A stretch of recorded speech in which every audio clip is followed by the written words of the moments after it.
to the G10 show on FEC TV. Tonight I have a packed audience and guests with me. Tonight we have one of the top stars of the weekend in Irish sport. It is Ger Noonan, the Neptune captain. Welcome, Ger. We also have a League of Ireland legend, Stephen O'Flynn. He's played for a lot of League of Ireland teams, so I'm sure a lot of people will be interested to see what he says. And also joining me tonight is James Clancy, one of my own FEC TV friends. So tonight we're going to have to start, of course, with the big story of the weekend. It's Neptune's win in the Super League Cup. Ger, what a game, what a win for Neptune, 21 years waiting for it. Yeah, I suppose it's too long to be honest, but finally we can turn around and say that we're back on top of Irish basketball with Neptune. As you said, 21 years is way too long for a club like Neptune to not win some silverware. You looked really up for it from the start. It was a fantastic game, but you really looked like the hungrier team, didn't you, in the whole 4 quarters? Yeah, I suppose we went in as with the underdog tag on us, so it kind of suited us, to be honest. We just came in under the radar and ran them off the floor basically, like, you know. I watched the game myself down in your local, down in Blackpool, and a lot of people couldn't believe the game that Mick McGinn had. He looked like a Superman for the night, didn't he? Yeah, I'd say there was some people asking what was he drinking or what was he eating. Like, I was joking a while ago, I said he could have been eating some horse burgers by the way he was playing, you know. But look, he himself, like he's 30 years of age, he looks after himself very well, and he proved it on the night. Like, he's so fit. Chasing after him in training is horrible, so I can only imagine how Limerick were feeling for the whole night, you know. What do you think of it, James?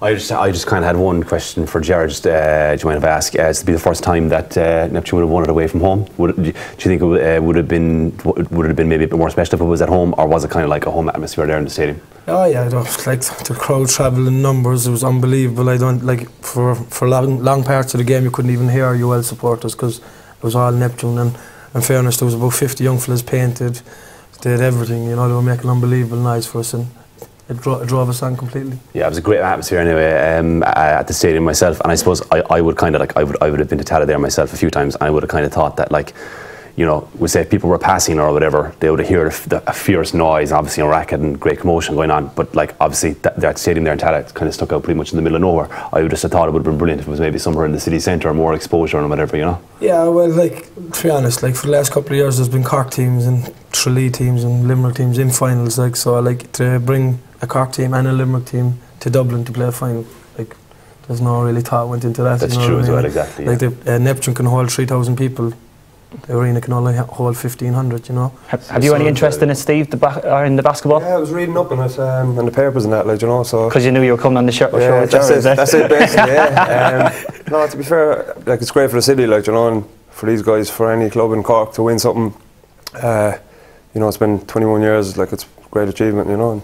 On FEC TV, Ger, you're our favourite basketball player because you're a bit of a cult hero down in Neptune. A little bit of a hothead, they say now and again. There's nothing wrong with that anyway, I don't think.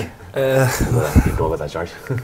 Would that be fair enough to say? Yeah, they say the red mist comes out every now and again, alright, like, you know what I mean? So, yeah, look, if a fella steps out of the line, he gets it from me. There's no harm in that either, there's no harm. In your 13 years, you just had an under-19 National Cup, so this one must have been really special for you. Yeah, unbelievable, to be honest.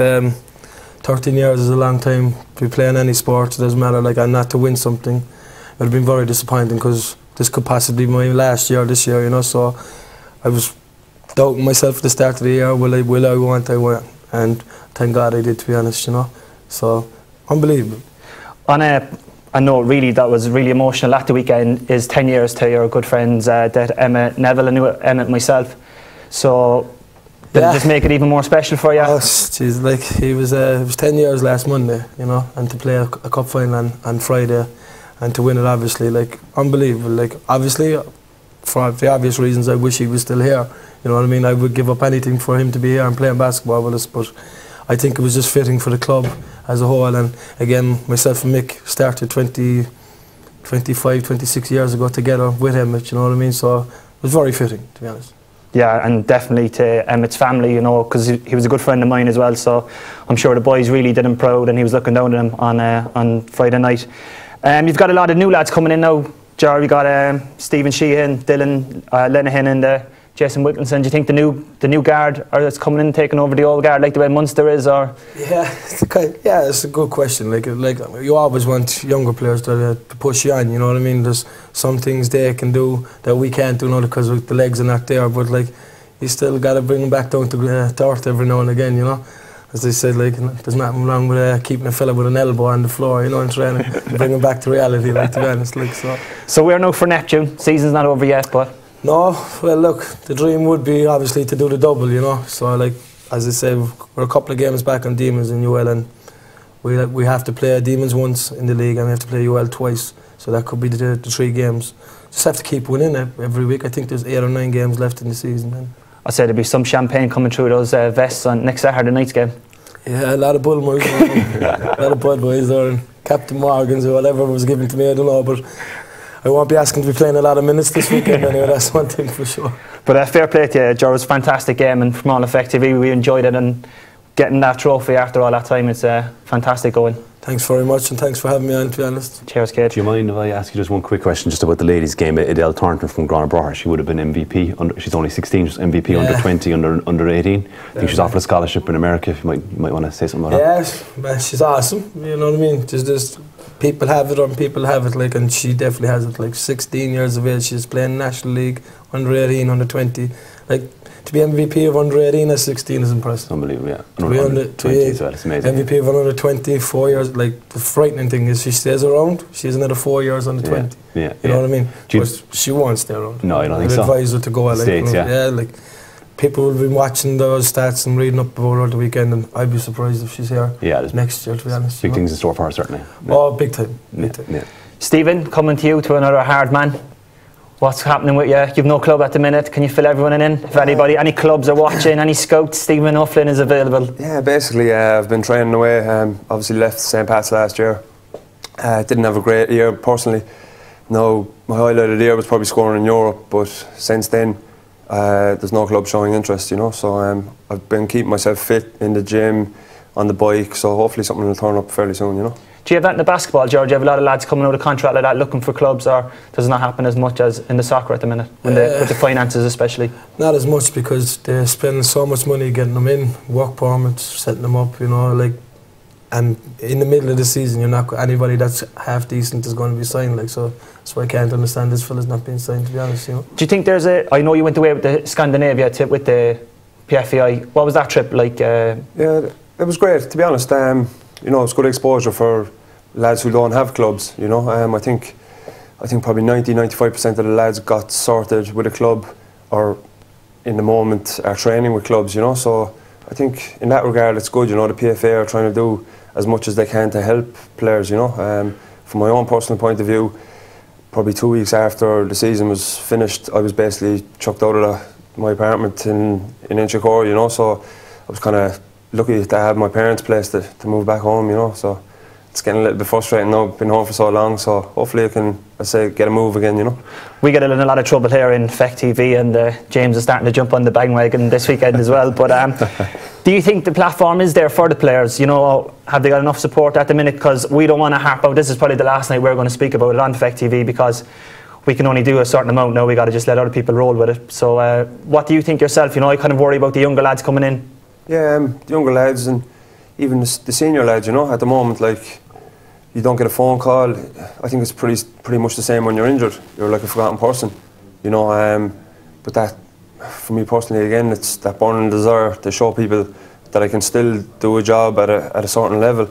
But going back to the support for the players, probably teams could do a bit more, you know, and maybe for the younger players, you know, who are maybe not on a lot of money, maybe travelling half an hour, 45 minutes to games and that. Would you like to stay in Ireland, Stephen, or do you feel you've just been maybe kind of treated too shoddily in Ireland, or would you prefer to kind of go abroad? Or? Well, I've thought about going to America. I've spoken to 1 or 2 people about going over there. No, I would like to stay in Ireland because I know the league. I've had experience in the league, but I've also had a few European experiences. So Europe could be a possibility as well, like, you know. So as I say, I wouldn't say no to any of them options, you know. If anyone has any questions, you can send them into @FectTV on our Twitter or on our Facebook page, and I can ask the lads anything you want, or you can ask myself.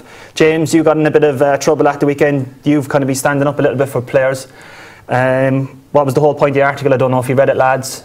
Yeah, that's true, George. I don't know. I suppose basically the long and the short of it is that I suppose Cork City have Satanta Cup games coming up 11th and 18th of February against Cliftonville. One of those games is going to be in Belfast, and I suppose the players have been back in pre-season training since early January, and the players basically haven't been offered a cent to train. But I think no, James. I think they've come to agreement last night, so I think they have sorted out. So that's kind of a good point as well. You know, that has been resolved.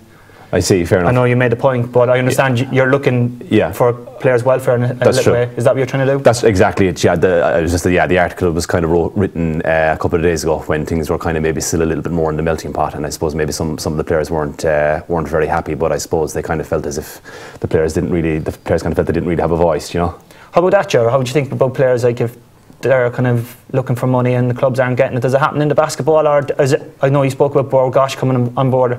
Yeah, I think there's a rule in basketball Ireland that you're not allowed to pay Irish players, to be honest. But no, there'd be nobody travel for Neptune without getting looked after. You know what I mean?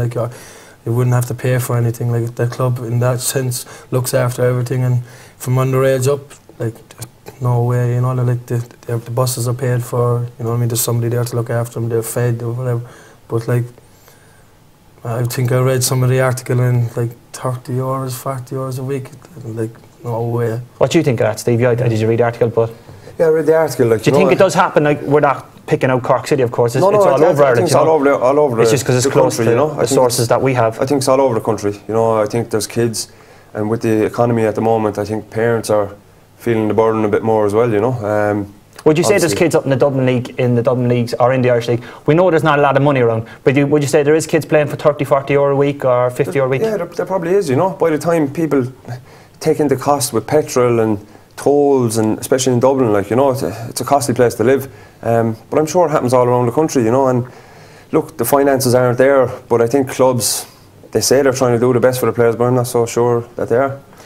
From my own personal point of view, I've had a lot of hassle about this issue on Twitter over the weekend. A source of mine spoke about what was happening at the club. I tried to maybe just make people notice that we were aware of what was happening, and Danny Murphy kind of came out and twittered a bit too much and exposed the whole story, which really exploded it for the lads and for the people on the newspapers.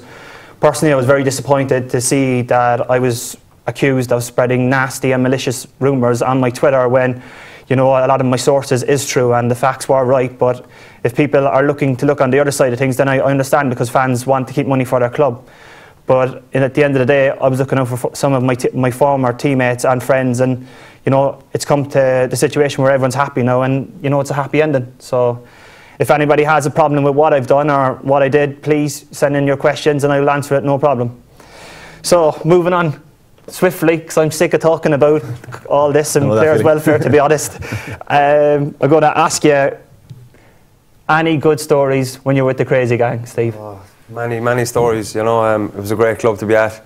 I think you had Vinnie Jones there, John Fashanu, John Hart, and you know, there was a lot of good characters there, you know, to say the least. Any stories stand out for you? A lot of them, like lads cutting laces, burning each other's clothes. There was actually one story, Mark Kennedy and Ben Thatcher. I don't know how this was publicised at all, actually, a matter of fact, but years ago, I think they were at a ball or a dinner dance. They had training the next morning, and the two lads arrived in a limo, got out of the cars, kissed the girls goodbye, and approached training. You know, so that was just one of many stories. But we couldn't, at the time we were only 15 and 16, and to watch this going on, and it's crazy, to be honest. But I was all taken in good spirits, you know. And as I said, when they were on the pitch, they trained hard and showed down through the years the great achievement. That culture's kind of gone out of football now, though, isn't it? Do you think? Yeah, I think it is. You know, I think the lads at every club, I think the banter's still there, and you must have that even in the basketball. I think do you have a few nutters in the thing, apart from you? Yeah, hey, I have no problem taking that tag. That's fine with me. But it's as you said, you have to have it. If you just go on training and how we go on, you know, it doesn't happen. We'll just share the taxi home from now on. Yeah, that's it. Any good stories yourself, Ger? No, not really. Obviously when we won and over the weekend was crazy. We were up in the Anglers Saturday night and there was tops being taken off and fellas touching the roof and Stephen's one of those tops off in the nightclub. Anything was in there. So like, it was good. Like Jay-Z and Kanye West came on, and I've just never been a part of something like this in my life. I meant. It's good to hear. Believe Niall Burns is still cleaning the floor. Do you mind if I ask Stephen who would have been a bigger lunatic to share the pitch with, George O'Callaghan or Vinnie Jones? Jeez, I think that's a toss of a coin. So, two great players. And my wife's watching this, so we move on quickly, lads. A few transfers in the League of Ireland. We always go through it every week. Chris Shields has re-signed for Dundalk, and Robbie Hughes and David Breen and Padraig Quinn to Waterford. Yeah, I think they're good additions, to Waterford. Waterford will look to maybe push on this year, with Limerick obviously going out the league as champions. I think there's this. I think the first division will be pretty tight this year. What about Graham Gartland? The Shells is a good one. Great one, yeah. I think a lot of experience down through the years. I think he went abroad as well. Definitely strengthened up Shells' backline. I think Stephen Paisley moved on there from Shells, so I think Graham Gartland is a great signing from. And my favourite team, Cork City, Adam Rundle has signed. What do you think of that, James? He's a former. He's a midfielder. He played. Had 300 league appearances. Can you name the clubs, James? You're a bit of a statistician. Mansfield, Rochdale. There's one more. Colchester. No, Darlington. Okay. I played all those places. They're absolutely horrible. You've played it a few more, is that? Quick question, actually, for Stephen. You'd regard, I think you said before that previously that you would have regarded Limerick as your hometown, as your home club. Yeah. But they've had a few interesting signings. Like over the weekend, they signed former Newcastle midfielder Stephen Folan.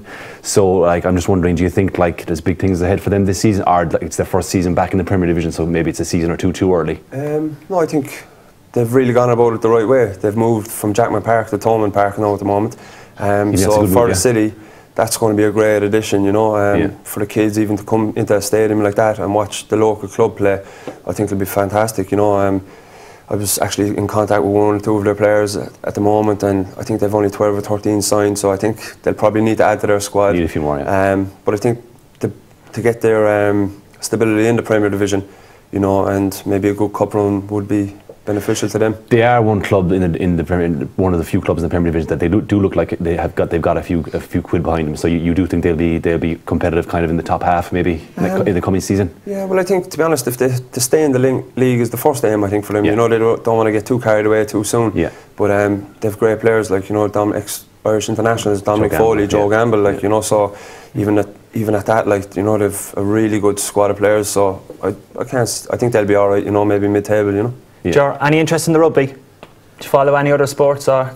Yeah, I watch a lot of soccer, and I play a small bit of golf. I've been a little banded off 18, but we won't tell anybody. What would you do if you're your man Johnny Sexton and he's got offered his contract in France? Do you think he's right to jump ship and take the money? Oh man, would you do it? 3 million? Yeah. You're joking me. Yeah.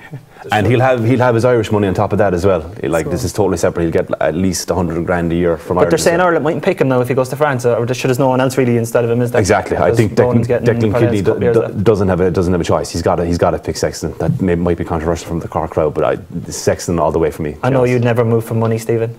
I think he's right. That's a short career. I think he's got a short career. So I think it's a big payday for him down there, and I think he'll still play in the Irish team, We're just going to skip back. FA Cup, a lot of shocks. I suppose you were the underdogs on Friday night as well. Yeah.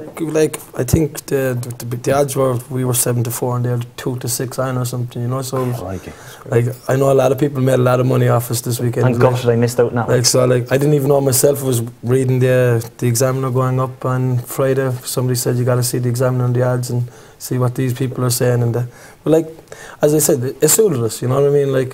Who would have predicted Spurs losing, Liverpool losing, QPR, Aston Villa. You know what I mean? That's just the thing for me was Luton beating Norwich away. I think maybe now the way sport is going, when those Luton lads were as fit as the Norwich lads, and they came off the pitch and you could tell their tops off. They were ripped. Yeah. The fitness has come to that stage now, even in non-league teams where they're up with the Premiership, maybe not as fit, but they lasted the 90 minutes, they finished strong. Do you find that in the basketball as well? Yeah, well, look, I'm not the greatest spectacle for Irish basketball at the moment, but you could see we were fitter and we were hungrier on Friday. Did you fancy yourselves going up? Did you think we can do it? There was a lot of people were just thinking that Limerick just had to show up and collect the cup, and that, to be honest, wrecked a lot of our heads. we just said going up there, and we had a quiet chat between ourselves before we went out, and we said, look, some of us have been playing 13 years, some of you have only been playing 13 months in National League, but this is for the players, it's not for anybody else, it's just for ourselves. Training 3 nights a week, travelling up and down the country, being away from your family, you know what I mean? And not getting paid for. I know there'll be people say, oh yeah, but it's for the love of sport, but it is a lot of time being taken away, especially when you turn down overtime on a Saturday to go to Belfast, Dublin, Limerick, you know. Did you kind of put a few things on the wall and say, look at what they're saying about us, they're not giving us a chance, or? Yeah, well, I think Scally did a great job with us. Like, he was very level-headed, level-headed but fired up at the same time. He takes a lot of stick sometimes, doesn't he? Yeah, like, he's the most successful basketball coach in the country at the moment. I think he won 10 cups for Glenmore. And this is only his 2nd year back in men after 8 years absence, you know. Do you ever think, Ger, all the hard work you put into basketball, do you ever think, God, we don't get the attention we deserve, or the media coverage that maybe, like, for instance, Ireland is full of the GAA, and the rugby now is just probably the main focus of everyone? Yeah, when you see the way these players get treated, like, you know what I mean, like we've played, like, myself and Mick actually went to play in England a couple of weeks ago with Ireland, you know. It was the first time both of us played for Ireland at a senior level, and just the way we were treated and the way it is over there was just unbelievable. Like I think we went out to get a drink 3 minutes into the cup final at BVL, and we came back with 2 minutes left. We were signing autographs for 2.5 hours, you know. So it was unbelievable, and then you come over here and you could be playing again in front of 40 or 50 people. You know? You could probably maybe empathise with that, Stephen, as in, you know, you get, as a player, you get treated very differently, we say, by the PFAI in Ireland as opposed to in England. Yeah, well, I think, as I say, you were with Northampton recently. Yeah, Northampton again. It's like different. Like when I was living in Northampton, the players got treated like really good, you know. Is there a big difference between them and St. Pat's? Sorry, I know if coming across you. As in playing wise, or just the whole package, really. Like Northampton, what, League 1, League 2 club? League 2, yeah. Comparing to St. Pat's, which would be regarded as one of the top teams in Ireland. Well, to be fair, like they had their own training going and stuff like that. You know, again, it's very hard to put into context because of the financial gaps. You know, but again, it's the success breeds success and breeds money and exposure, you know, and hopefully now the basketball lads will get more exposure, you know, and maybe push on even more, make it more even professional if they can, if possible, you know. But training 3 or 4 nights a week is, you know, it's a lot of effort to be putting in, you know, and it's just great to see that it has showed off, like, you know, the hard work. Well, you get them all in the bandwagon now. The aim for a young fella, Georgie, is the States. That's always been, you know what I mean, like, Neptune have lost 1, 2, 3 players in the last 2 years. Like Rye Downey's gone to Barkin Abbey in London, which is an unbelievable setup. Jermaine Camara, he's gone to the States on a scholarship, and Jordan Blunt has gone to Plymouth. Would there be anyone who would say from the current squad would say maybe even over the weekend that you think maybe would? Matty Rudek, unbelievable, like 17 years of age, he's 6'8". Once he puts a bit of weight in him, he's going to be phenomenal. Big things ahead of him, yeah. His dad has him swimming down in Kinsale 5 miles every day. No way. The sea, you know. Jerry, when you went to Killarney in 2002, were you happy you went and had the experience of being at a different club rather than being at the same club all your life, or? Yeah, as I said, like I came straight out of minor in Neptune, and like you had the likes of Steve McCarthy, Gordon Fitz, all household names in Irish basketball, you know. So like Killarney came in, I wasn't working at the time. Offered me an apartment, offered me a place to stay, free food, you know, and trained twice a week. And I played average 36, 37 minutes, whereas I would have been sitting on the bench for 36 or 37 minutes. It's massive that, Steve, isn't it? I say this to all the young kids, you have to play in the first team. You have to, even now, say for instance in Cork, Cove Ramblers have come in, or even up in Dublin, play for Athlone or Wexford Youths. If you, as long as you're playing first team, you've always got a chance of getting noticed and people are seeing you, and you're going to grow as a game rather than being stuck in a youth team. Like, it's a brave decision to make, isn't it, Job? Yeah, it is, of course. Like, because again, like Ireland being so small, as you said yourself, like people were saying, "What are you doing? What are you doing?" But like, I spent 4 years down there. I came back a better player. I came back with more confidence in myself, and then went back to Neptune. It wasn't like I said, "I'm not going back to Neptune." It was just I had a falling out with a coach. The hothead came out again. We parted ways. I went my way. Happens all the time. I know fellas that happen to regularly. Should never happen to you, George. Never happened to you. Never happened to you. What about you, Steve? Like, injuries have really hampered your career. I remember when I played with you, you were flying out one pre-season. I think you broke your leg up in Galway. That's right. Yeah. And when you actually were on top form, and we actually had a really good team in Cork at the time. And this year again, your groins have been at you a little bit before you went to St. Pat's and whatever. Like, so Where now for you? Like, are you worried that you might have to retire if something doesn't come in for you? Or what's no, I try to keep myself in as good a shape as possible. Like, you know, like in the last 2 years, I fractured my ribs last year at St. Pat's. The year before, I cracked my knee below in Limerick.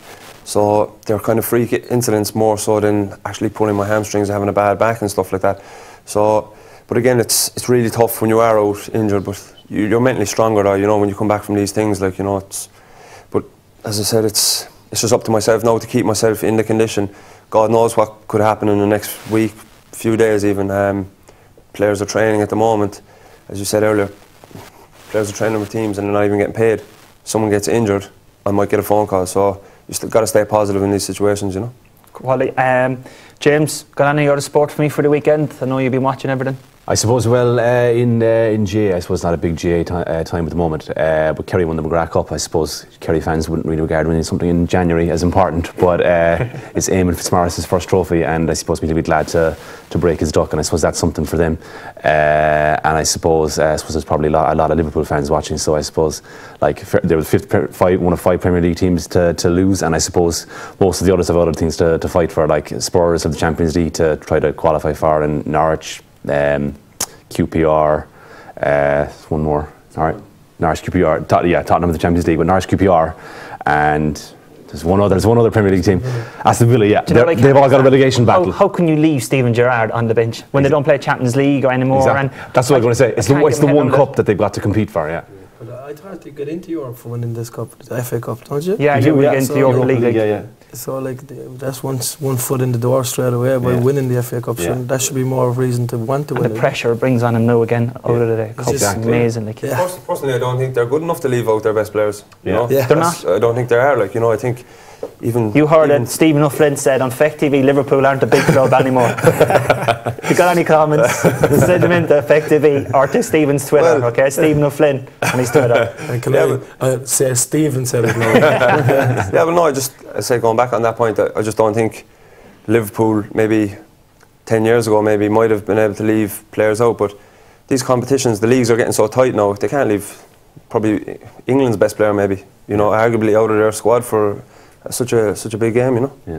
And it just goes to show again, like what you were saying, that bottom clubs catching up with the fitness-wise and structure. Exactly. Like, you can't take a chance like that. Like, it's amazing. Luton were the first team in 27 years to beat the first non-league team 27 years to beat a top-flight team. And Luton are a big club. When I played for Ipswich in 2008, they were in the Championship. Yeah, they had 3 demotions in a row, wasn't it, over financial stuff. So, have you ever been to Luton? I have. The way fans go up through a house up into the stand. Yeah, I've seen that. Crazy. Yeah. It's not the nicest place in the world. No, you know? it's lovely. Lovely. Luton. I'm not slagging off anyone anymore. I'm just keeping it all straight here. Don't be asking me.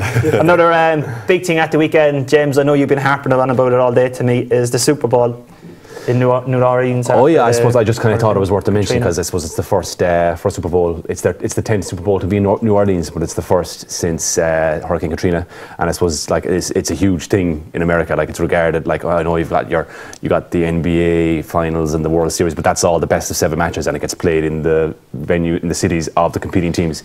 But the Super Bowl is always obviously in a totally neutral venue, and it's a huge thing. Like, it's fantastic. It's many cities all over the states compete for it. Going to do it. Do you know the way I know with basketball players, Jerry, I would assume that you love the NBA or the American football and the baseball. Do you follow all that? I like not baseball. Have you ever been to America over to watch a game? I actually got married in Florida, so it was a very great experience to be over there. I've been to see a lot of NBA games. But I love to do that. I prefer the college ball, to be honest. So everyone says that now. It's more intense, and you can see real. It's more parochial. It's almost like the GA, except multiplied by 10. Yeah, exactly. Like the NBA is great, but like, let's be honest, the NBA is great for the All-Star game and when it gets to the playoffs. Yeah. Like, you know what I mean? But like, I went to see. It's a lot of dead rubbers. Yeah, like I couldn't believe the amount of food that's eaten at these games, man. I just couldn't. I'm alright. I'll have a beer, I'll have whatever. But man, there was a dude next to me. I'd say he ate the whole stand. I just couldn't believe it. I was like, it's this. I have to put on about 4 pounds in a quarter. Just watching him. taking up 2 seats as well. His name wasn't James Clancy, was it? Oh, I know, but again, it's brilliant. It's just like when you see it live. I presume playing at a Premiership game or playing in top team, it's unbelievable. Like I get to play in front of 2,000 at the most. Like so, I can only imagine what it was like when you were playing in front of 20 or 30,000 people. Like I don't know what way I'd react. Definitely gives you a few percent extra. I mean, I'm sure you found that the same over the weekend yourself. Yeah, it was mental. Like yeah. I think I can't remember the first 3 quarters because you're just going at it. Like it's funny you say that, right? Because people ask me about my career. I can't remember one game. It's crazy. Yeah. Not even winning the league with City in 2005. No, I don't remember anything. I know I see just clips on YouTube the odd time. You surely remember that but game, if you ask me, because I gave away the penalty in the last minute. He made me a hero. I made you a hero, you know, so I take a bit of credit for that. Do you remember games? I don't remember games. No, vaguely, you know, vaguely. No, but that's because you go out afterwards. No, he doesn't. If any manager's watching, he doesn't. To be fair, I normally get a phone call from you dragging me out, so I blame it on you. I pick him up when he's ready to go home. But no, I vaguely remember it, but like good atmospheres in games. I think you remember incidents in games, you know, especially with big crowds, you know. So great stuff. So where are you now, Steve? Before we wrap up tonight, hopefully there's a manager out there and, you know, willing to give me an opportunity to show what I can do. You know, I say I'm keeping myself fit now at the moment, so fingers crossed I'll get a call from a manager, whether it be Limerick, Cork, anywhere at all. I actually spoke to Finn Harps, Peter Hutton up in Donegal, you know, so I'm willing to go anywhere, you know. As you said earlier, it's just about playing now, you know. Great stuff. Jordan, we've got a game Saturday night, is it? Yeah, hopefully not play too much. You'll have a bigger crowd Saturday night though after winning? Well, that'll be interesting. I'll be down there. That's my one biggest criticism of basketball. Like you play Demons on a Saturday night and the place is full. Then you go down and you play Michael and you'll be lucky to have 20 or 30 people. And it's the same 20 and 30 in fairness, like, you know. So I was surprised actually. I'm going to do a Georgian and I'm going to call you all out for Saturday. Yeah, come on, get out and support your local teams in the basketball. Because actually I was surprised how many older men, now I'm careful about my words these days, but there was a lot of lads, like, you know, in their 50s, 60s, really like knew all the players, mentioned them all the other night when I sat with them, like they knew everything. Yeah, like there's first tradition in Neptune, like, you know, like somebody was telling me that one of the lads took a loan out against his house to keep Neptune open, like, you know. So that's what it means to some people, stuff, like, you know. And like Billy Kelly there now, he's the president of the club, like he made an old man very happy. That's what means more to you than like seeing a young fella coming up giving you a high five, but like it's the older fellas that built the club, like Neptune was built 26, 27 years ago and kept a lot of people off the streets and was a second home for a lot of us, certainly for me, like, you know.